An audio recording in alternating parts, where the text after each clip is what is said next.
আসসালামু আলাইকুম ওয়া রাহমাতুল্লাহি ওয়া বারাকাতুহু। আজকে যাচ্ছি আমরা কোয়েল পাখি বিক্রি করার জন্য হাটে। এগুলা মূলত আমার রানিং ডিম পাড়া কোয়েল পাখি। এগুলা বিক্রি করার কারণ হলো আমরা একসাথে এক সমান বয়সী কোয়েল পাখি উঠাবো, যার জন্য এগুলা বিক্রি না করলে হয়তো একসাথে মিশা যাইব, আর মিশা গেলে পরে পরবর্তীতে একটু কনফিউজে পড়তে হয়। কারণ এর আগে আমরা যে 100 করে কোয়েল পাখি আনছিলাম এর মধ্যে সব আওলাই গেছিল, যার জন্য পরে আমরা বুঝতে পারি নাই কোনটা কোন বয়সের কোয়েল পাখি। আর আমাদের প্রায় 350টা কোয়েল পাখির মতো অসুস্থ হয়ে যায়। এর মধ্যে আমরা অনেক কোয়েল পাখি জব করে বিক্রি করে ফেলি, আর কিছু কিছু কোয়েল পাখি মারা যায়, ওগুলা ফালাই দিছি। আর যে অন্য খাঁচায় মানে বর্তমানে যে কোয়েল পাখিগুলো আমরা নিয়ে যাইতেছি এই কোয়েল পাখিগুলো সুস্থ এবং ডিম পাড়ে রেগুলার, যার জন্য ভাবলাম অল্প কোয়েল পাখি যেহেতু আছে আমরা এগুলা বিক্রি করে দিই। আমরা একসাথে মানে এক বয়সী কোয়েল পাখি পালবো, একসাথে ডিম পাড়া শুরু করবো এবং একসাথে ডিম পাড়া শেষ হলে বিক্রি করে দিব। এরপরে যে আমরা খামারে পাখি ওঠাবো তার আগে আমরা যেটা করব, আমরা খামারের যত যাবতীয় যা কিছু আছে সব কিছু লাগায়, যেমন ফ্যান বা অন্য অন্য যে হাওয়া পাসায় ওরকম ভাবে সব সিস্টেম করে তারপর ইনশাল্লাহ পাখি ওঠানোর চেষ্টা করব। কারণ এবার ওঠানোর পরে অনেকগুলো পাখি স্টক করে মারা গেছে গরমের কারণে।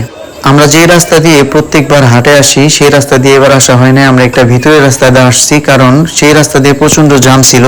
হাটে আসার পর আমরা আমাদের কোয়েল পাখি এবং মুরগি নিয়ে বসে থাকি। কিছুক্ষণ থাকার পর আমরা যেখানে বসেছিলাম মানে যে দোকানের সামনে, সেই দোকানদারই আমাদের মোরগটা কিনে নিয়ে যায় এবং আমরা যে কোয়েল পাখি আছে আর কবুতর আছে, কবুতরটা রাস্তা থেকে বিক্রি হয়ে যায় এবং আমরা কোয়েল পাখি নিয়ে অনেকক্ষণ থাকার পর আমরা কোয়েল পাখি বিক্রি করি। কিছু কোয়েল পাখি ছিল ওখানে, এক ছেলে আছে যে মাছ বিক্রি করতেছিল, তো তার কাছে ওগুলা রেখে এসে আমরা হাটটা ঘোরাঘুরি করে দেখতেছি।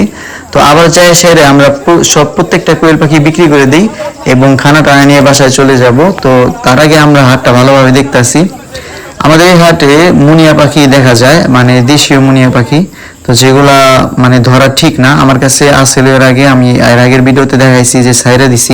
বিক্রি করার পর যাবতীয় যা দরকার খামারের জন্য সব নিয়ে আমরা চলে আসছি আমাদের খামারে। তারপরে আমরা আমাদের যেই কবুতরের খানা ওগুলা কবুতরকে দিয়ে দিলাম, কারণ কবুতর অনেকক্ষণ যাবত না খাওয়া, কারণ কবুতরের খানা শেষ হয়ে গেছিল। এর সাথে আমরা সূর্যমুখীর বীজ নিয়ে আসছিলাম টিয়া পাখির জন্য। তো টিয়া পাখি সূর্যমুখীর বীজ দেখে অনেক খুশি, ওদেরকে সূর্যমুখীর বীজ দিয়ে দিলাম এবং এর সাথে আমাদের ককাটেল পাখিকেও আমরা সূর্যমুখীর বীজ দিয়ে দিলাম।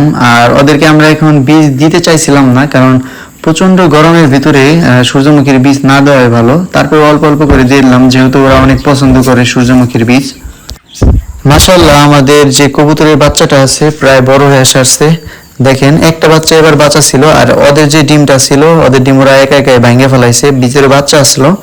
তো আর নিচের মুরগিগুলা মানে মোরগগুলা অনেক বড় হয়ে গেছে, যার জন্য ওকে একটা আলাদা করে দিলাম। আর আমাদের মুরগি ওমে বসে পড়ছে নিচেরটা, যার কারণে ওকে আর ডিস্টার্ব করে, মানে ওই খানাও এখন কম খায়। যখনই ওমে বসে দেখা যায় অনেক শুকায় যায়।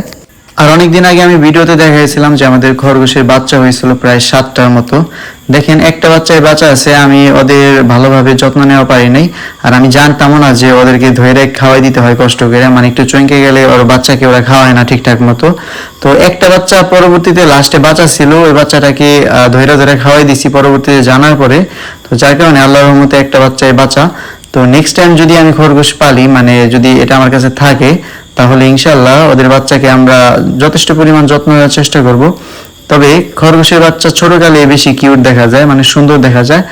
বড় হইলে পরে অতটাও সুন্দর লাগে না। এই যে এই বয়সটা থেকে একদম অ্যাডাল্ট হওয়ার আগ পর্যন্ত যে মানে ছোট সাইজ থাকলে পরে সুন্দর দেখা যায়, ওদের মুখের গঠনটাও সুন্দর দেখা যায়।